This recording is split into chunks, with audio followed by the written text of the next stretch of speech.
Yeah, sorry, I might be a little shallow for that. I didn't know how. Oh, there's a fish. I don't know what kind of fish that is, but made a cast near it. Oh, there's one. There he is. Yes. Oh, that was cool. That was so dang cool. Oh my gosh. Bring him in here. Oh, how's it going, folks? Welcome back to Tyler's Real Fishing. Catching big old New York largemouth on a frog sure is fun, and of course catching them on a baitcaster is fun. But there's a lot of things that some of you guys, especially when you first pick up a baitcaster, don't know that can cost you time, backlashes, efficiency, and I'm here to make sure you guys understand my top 3 tips on how to properly use a baitcasting reel. My name's Tyler, and let's talk about it.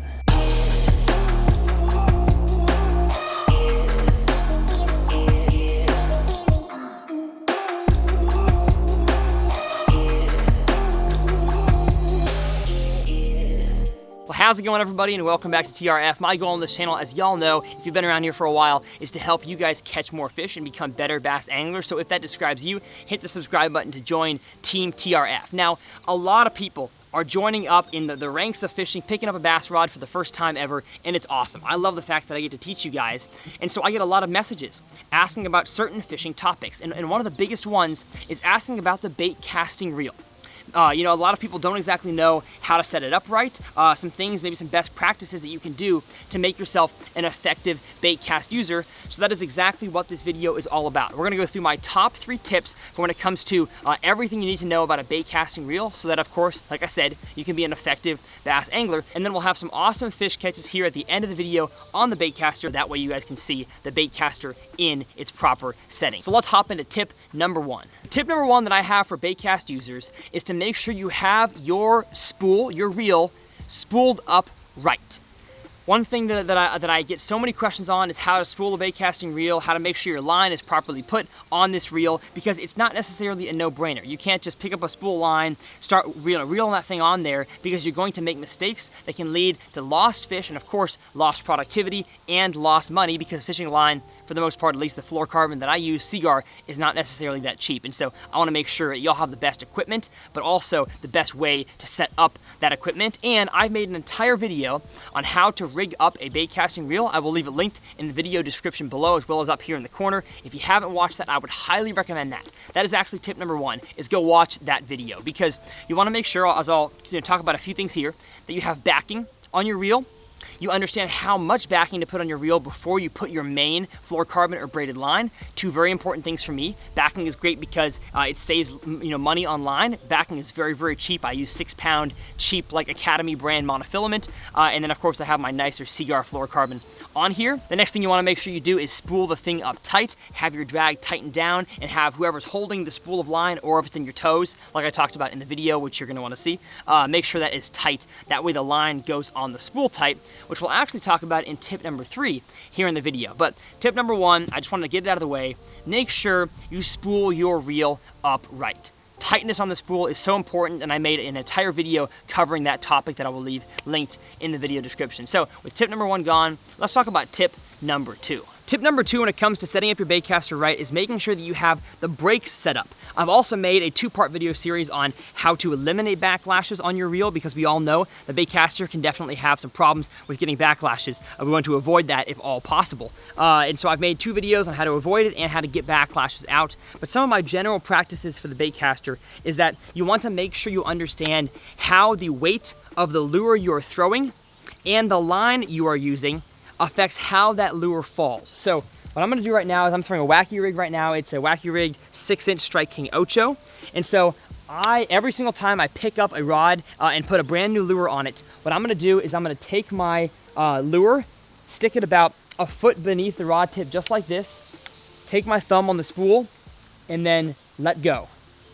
And if I can hit the water or hit the shore with just a little bit of a backlash or no backlash at all, that is going to be my preferred way to have the brakes set up. Now, how do you set up those brakes? Every bait casting reel comes with a little bit different of a braking setup. But the Lew's bait casting reels that I have here, we have a spool tension knob, we have a magnetic braking system and then sometimes a centrifugal braking system that is on the inside. I mostly just mess with the magnetic braking and the spool tension. So the first thing that I usually mess with is going to be the spool tension knob. I want to make sure that when my lure is falling from the tip, I have the spool tension, there we go, just enough so that the bait falls very, very slowly as it goes down, but not too slowly. If I tighten the spool tension all the way up and I let go of the handle, that's falling a little bit too slow and it even stops right there. So definitely don't want to have the spool tension that tight. I want to have it just about like that, so only a tiny bit of backlash came out when that bait hit the water. And the second thing I want to do is I want to make a very, very light, kind of short cast to see how the brakes are set up. Now, of course, I have my brakes set up perfectly. I have them on 9 right now because I was actually skipping a dock with this. And so if I absolutely go to town on this thing, I'm not gonna get a backlash because I am on magnetic brake number 9. But if I'm just fishing open water, not skipping docks, not really in a bad backlash situation, which I would be, like I said, skipping docks or fishing around wind, I will have those brakes set more tight. If I'm in an open water situation, I'll switch those brakes down to 5 or 6 and make more of a heave cast. And just like that, I also did not get a backlash, but I didn't have to put near as much effort into it, and I got a longer cast out of it. So you really want to figure out what situation you're in. If it's windy, put your magnetic brakes, which of course grab the spool as it's turning and slow it down near the end of your cast. Turn those a little bit higher in the wind and in skipping docks, throwing it underneath overhanging trees. But if you're in a non-windy situation and you want to just get the best cast, and of course, like I said, we are efficient anglers. You don't want to have to be wearing out your arm all day casting super hard. You want to turn your brakes down. Heck, I'll even turn it down to like 3.5 right now. And if I do a nice little heave cast, had a little bit of a backlash, but it came out and we are good to go. So that is tip number 2. Tip number 3 is a little bit more nuanced, so let's talk about that real quick. So tip number 3 that I have for you guys is something I feel like a lot of YouTubers and content creators don't really talk about. The classic baitcaster tips are the first 2 that I discussed in this video. It is make sure you have your reel spooled up correctly and make sure you have your brakes and your spool tension set up correctly. The third one is a bit of a nuanced kind of muscle memory thing, but I feel like really makes you an effective angler, and that is holding your reel right and using your thumb and your forefinger to your advantage. Let me explain what that means. So the way that I hold my bait casting reel is in my opinion, the best way out there, and I hang out with a lot of pro anglers, and they all basically hold it this way, and that is called palming your reel, which means that you're taking the trigger and you're putting it in between your pinky finger and your ring finger. You're putting your middle finger underneath the, whatever this little section is here, the little cork section. Your pointer finger goes here on the front of the bait caster, and your thumb goes here on the top or on the spool itself. That is exactly how I hold my reel. I feel like it gives me the best possibility of setting the hook, feeling the bite, and it's just a really, really good way, especially with how small and compact bait casting reels are nowadays. It's the best way to hold it. So that's the first thing. Make sure you're holding your reel right. I've seen guys hold their bait casters like this, or like this, and even like this, you can't really have control over your rod and reel that way. The best way, in my opinion, is just like this, palming your reel. Now, we're gonna talk about using your thumb and your forefinger to your advantage. So when you're using your thumb, I almost always have my thumb on the spool, even during the retrieve. I just feel like it gives me even more added sensitivity, and of course, it can help eliminate backlashes. So when I go to cast, watch what I do with my thumb right now. I make a cast, thumb is off, thumb is on more. So it's almost like I have the thumb on there for the last half of the cast, just kind of feeling my spool. And then as soon as that lure gets closer to hitting the water, I kind of start slowing that spool down and then I stop it. It's possible to have your brakes set up perfectly where you can make a cast out there and not even have to touch your spool. But what if you have a gust of wind that comes up when you are mid-cast? That is definitely not going to be helpful when you have your thumb off the spool. So just for the sake of safety, I like to have my thumb on the spool. And then one thing that's very important is that when you are retrieving your lure, like I talked about, you want to have your line coming onto the spool tightly. I cannot emphasize strongly enough how important that is, because let's say I'm working on a wacky rig like I am right now. And just like you do with a soft plastic, you're going to reel in your slack, lift it up off the bottom, and let it sink down for a fish to eat. And one thing that you end up having when you bring a lure off the bottom is you create a slack in your line. And so if you have your hand set like this and you go to reel it in you might not really notice it, but you are reeling in slack line. I'm taking my fingernail right there and I'm moving it, and I can tell that line is slack. And the more you do that, the more you reel in loose line. When you go to have a cast next time, let's just do it right now. I just reeled in maybe 10 feet of loose line, make a cast. There was a little bit of backlash there at the beginning. It ended up fine because I was able to spool my reel. But if you're working a Texas rig like this, I want to hop it. And to eliminate taking in loose line, I take my forefinger right here and I press it upwards against the whatever this guide is, the leader guide that brings the line into the reel.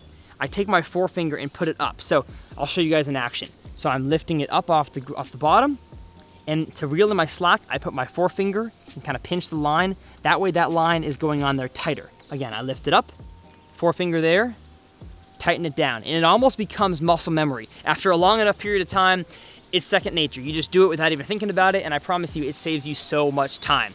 One last thing, one little bonus tip for you guys, bonus tip number 4, is that it kind of goes along with this one. You want to make sure that you are not reeling in any backlashes. So let's say I'm gonna do this on purpose. I'm gonna get a backlash on purpose. So put my brakes down. All right, just like that, I have a backlash.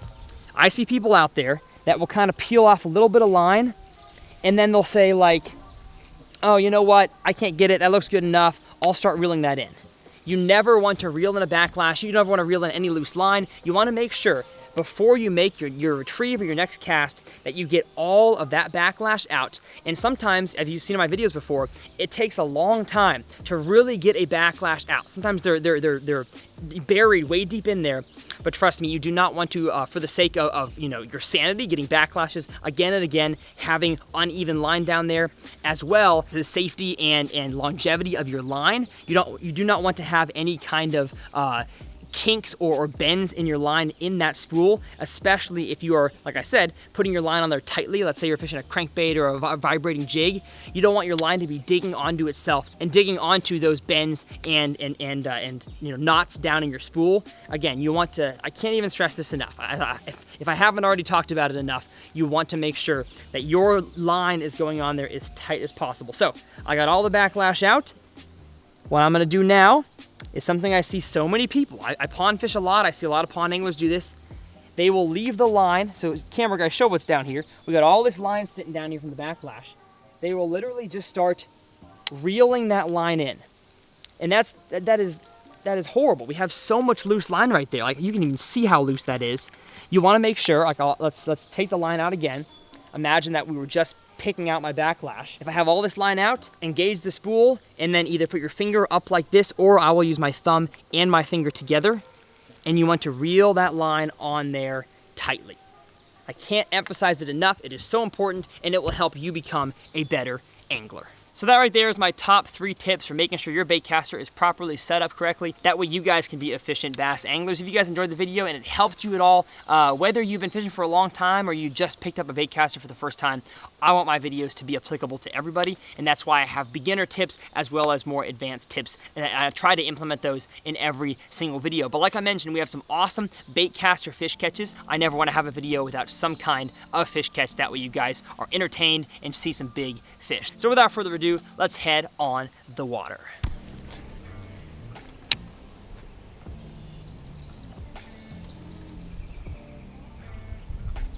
Oh, he sees it, he sees it, he sees it. And he ate it. Yes! Oh my gosh, that's bigger than I thought it was. That's bigger than I thought. Oh my goodness. Oh no. Dang it. Oh. That was like a 4-pounder. Oh, poopy stinky, man. Oh my gosh, that was cool. Dang it. All right, on to the next one. Well, wherever that fish went, it's gone. No, it's not. That gotta be a mudfish. It's gotta be. Or it's a huge bass. I don't know what, it's a bass. It's a bass. Bring it in. Bring it in. Bring it in. Come on. Come on. Come on. Yes. Wow. What an absolute chunk of fish right there, folks. Holy cow. That fish will go like 4 pounds. It's not even like 16 inches. And look how he ate that pad perch. Down the gullet. Again, I saw a fish bust back here when we first moved in, and I was like, hope he's back here. When I got this bite, I thought it was a mudfish. Did not think that was a largemouth bass. Wow. All right, well, that right there, one heck of a New York chunky bass. Wow, that's so cool. Love it. Let's let him go. See you, buddy. Go back to spawning or whatever you were doing. Yes, let's go. There's one. Got him? Yeah. Oh, biggin. Oh, dude, he's right off the bank. Oh, dude, God. keep going. You got him. Just pull him out. Holy smokes, dude. I wish I could get in there farther, but I can't. Watch the camera. Yes! Heck yeah. Give me some of that. Yes, sir. On the vibrating jig. Yes, Interesting. Sir. Oh, he's on a bed. Look at that. Oh, yeah. Wow. Shallow as heck, dude. Oh, That's crazy. it's freaking nice fish. That's an awesome fish. Look at that.